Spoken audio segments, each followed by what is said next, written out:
Bismillahirrahmanirrahim. Assalamualaikum warahmatullahi wabarakatuh. Waalaikumsalam warahmatullahi wabarakatuh. Yang kami hormati teman-teman dari Kombel Brilian PKS Permata. Pada hari ini izinkan saya untuk memaparkan hasil FPL dari program yang saya buat di PKK BJOK. Program yang saya buat kemarin yaitu berjudul Proyek Kebugaran Mini Olimpik, atau proyek di sini tentang kegiatan bubaran secara mini untuk anak-anak di TK, seperti itu. Next, Mbak Nina. Baik, untuk kegiatannya sendiri, pada kegiatan proyek kebugaran mini Olimpik ini mengacu pada konsep kebugaran fisik, yakni kemampuan tubuh untuk berfungsi secara optimal dalam menjalani aktivitas sehari-hari. Pada anak usia dini, kebugaran fisik mencakup aspek daya tahan, kekuatan, kelincahan, dan koordinasi motorik kasar. Selain itu, kegiatan ini menggunakan pembelajaran berbasis proyek atau PJBR agar dapat melibatkan anak dalam semua proyek nyata yang relevan dengan kehidupan mereka.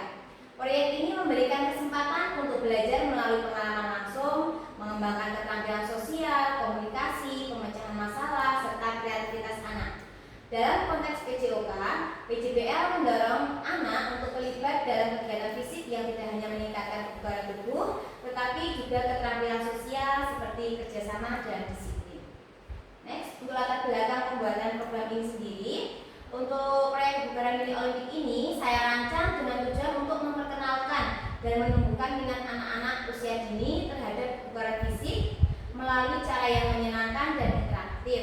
Jadi harapan saya dengan adanya proyek kebugaran ini, anak-anak dapat melakukan kegiatan olahraga yang menyenangkan untuk sesuai dengan usia mereka, seperti itu.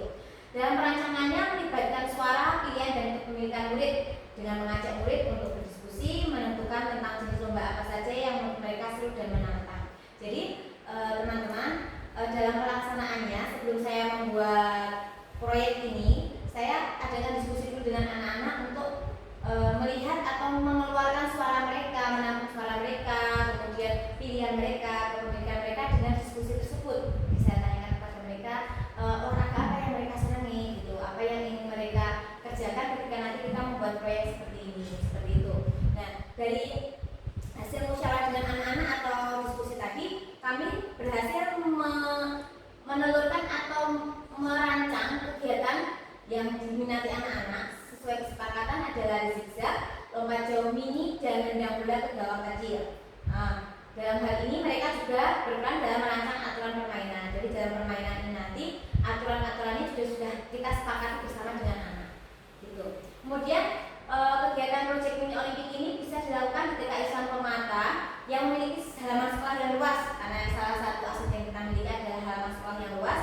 Maka dari itu saya memanfaatkan itu agar halaman yang luas tadi bisa digunakan untuk kegiatan atau proyek ini, serta memiliki kertas DJ yang beragam sehingga bisa dibagi menjadi per pos-pos sehingga anak-anak minat bakat mereka yang beragam nanti bisa terwakili masing-masing. Gitu. Lanjut, Mbak. Kemudian untuk tujuan program, dalam program ini yang pertama tujuannya untuk mengembangkan kemampuan motorik seperti melatih keseimbangan, kelincahan, koordinasi, dan kekuatan melalui berbagai kegiatan fisik. Untuk tujuan yang kedua, meningkatkan kesadaran dan kebugaran fisik seperti memperkenalkan pentingnya aktivitas fisik dan olahraga dini dan olahraga sejak dini untuk menjaga kesehatan anak. Jadi agar anak itu memiliki kesadaran tentang berolahraga sejak dini. Kemudian untuk tujuan selanjutnya, menumbuhkan karakter positif. Nah, dari kegiatan atau program ini diharapkan dapat mendorong anak-anak saling bekerja sama, kemudian mendukung teman dan berpartisipasi. Dan kegiatan ini saling berpartisipasi semua dengan penuh semangat pastinya. Seperti itu. Kemudian untuk tujuan yang terakhir, untuk mengenalkan sportivitas dan disiplin. Di sini dalam kegiatan ini kan ada pos-pos. Jadi anak-anak belajar untuk melatih sportivitasnya, melatih disiplinnya. Kemudian mereka belajar tentang aturan, tentang kejujuran, dan disiplin dalam berolahraga serta menghargai usaha teman. Di sini nanti di dalam proyek ini ada beberapa yang ditekankan seperti itu, menghargai usaha teman. Jadi agar anak-anak dari kecil sudah terbiasa. Guru sebagai fasilitator dan pembimbing, selanjutnya sebagai subjek pembelajaran. Kemudian untuk struktur program dan nilai dalam komunitas ini tentunya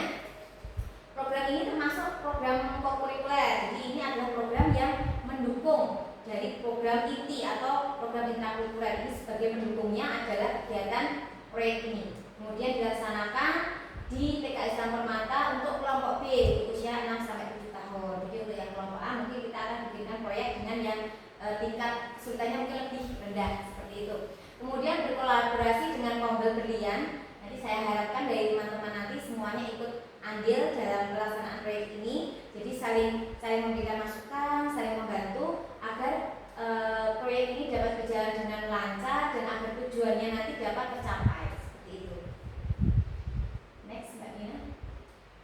Baik, untuk aset yang dimiliki sekolah sendiri, untuk TK Islam Permata, untuk proyek ini memanfaatkan SDM guru yang ada. Jadi untuk TK Islam Permata sendiri memiliki 4 orang guru, sebenarnya 3 orang guru dan 1 orang kepala sekolah. Tapi untuk kepala sekolah sendiri juga mengajar karena kita memang kekurangan SDM gurunya. Jadi 4 orang guru tersebut nanti akan bekerja sama sebagai fasilitator untuk memfasilitasi anak-anak dalam kegiatan program ini. Dalam program ini agar bisa berjalan lancar serta menjadi pembimbing dalam berjalannya program. Kemudian untuk aset selanjutnya adalah halaman sekolah. Tadi sudah saya sampaikan bahwa TK Islam Permata memiliki halaman sekolah yang masih sangat luas sehingga masih bisa kami manfaatkan atau kami daya gunakan sebagai pos-pos atau tempat-tempat yang bisa kami gunakan untuk olahraga atau menjadi sarana untuk kegiatan ini atau proyek ini seperti itu. Kemudian dalam menunjang kegiatan ini menggunakan dari BOSP reguler karena TK Islam Permata adalah TK swasta sehingga untuk pendanaan sendiri selain dari wali murid kami juga menggunakan pendanaan dari BOP PAUD seperti itu. Kemudian kami juga memanfaatkan aset lingkungan sekitar sekolah yang mendukung. Jadi untuk seperti keheningan atau suasana yang masih masih alami, masih sepi itu bisa kami manfaatkan juga. Jadi kegiatannya insya Allah lebih aman karena tidak dekat dengan jalan raya seperti itu. Next. Kemudian untuk rencana evaluasi dari RTL ini atau rencana kami, yang pertama evaluasi akan dilakukan dengan cara anak diajak melihat kembali foto atau video untuk mengevaluasi jalannya kegiatan. Dengan melihat video setelah kegiatan itu kan direkam anak-anak, kita bisa tanyakan bagaimana perasaannya ketika melakukan kegiatan ini, kemudian apa yang mereka sukai, apa yang mereka dapat dari kegiatan ini, kemudian apa kesulitan yang mereka alami seperti itu. Jadi untuk evaluasi seperti itu, selain itu juga berdiskusi dengan anak didik, bagaimana manfaat setelah kamu melakukan kegiatan ini, gimana rasanya, misalnya tubuhnya lebih terasa seperti apa, manfaat yang kamu rasakan apa, seperti itu, sehingga akan menimbulkan sikap atau perasaan anak itu ada kecintaan terhadap kegiatan tersebut seperti itu. Selanjutnya, oke. Kemudian untuk kemungkinan tantangannya, karena memang TK Islam Permata ini memiliki jumlah anak yang cukup banyak dengan jumlah guru yang tidak mungkin kurang seimbang dengan jumlah guru yang hanya 4 orang dengan jumlah anak yang cukup banyak 60 lebih. Salah satu tantangan yang mungkin muncul adalah kesulitan dalam mengontrol sikap anak saat pelaksanaan kegiatan karena anaknya banyak dengan guru yang terbatas. Mungkin ada beberapa anak yang kurang terlayani karena ada kesenjangan antara jumlah anak dengan jumlah guru. Itu salah satu tantangan yang mungkin muncul. Kemudian tantangan selanjutnya akan ada beberapa anak yang kurang terlayani atau mungkin ada beberapa anak yang istimewa, ada yang slow learn atau yang agak butuh pendampingan khusus, itu mungkin tidak bisa terlayani dengan baik karena mungkin guru akan fokus di pos-pos masing-masing seperti itu. Baik, terima kasih. Itu yang bisa saya sampaikan dari RTA yang saya buat. Terima kasih atas perhatiannya. Saya mohon untuk dukungannya, kerjasamanya agar proyek yang saya buat ini atau yang nanti bisa kita laksanakan bersama nanti bisa berjalan dengan lancar. Demikian dari saya ucapkan banyak terima kasih. Saya mohon maaf jika banyak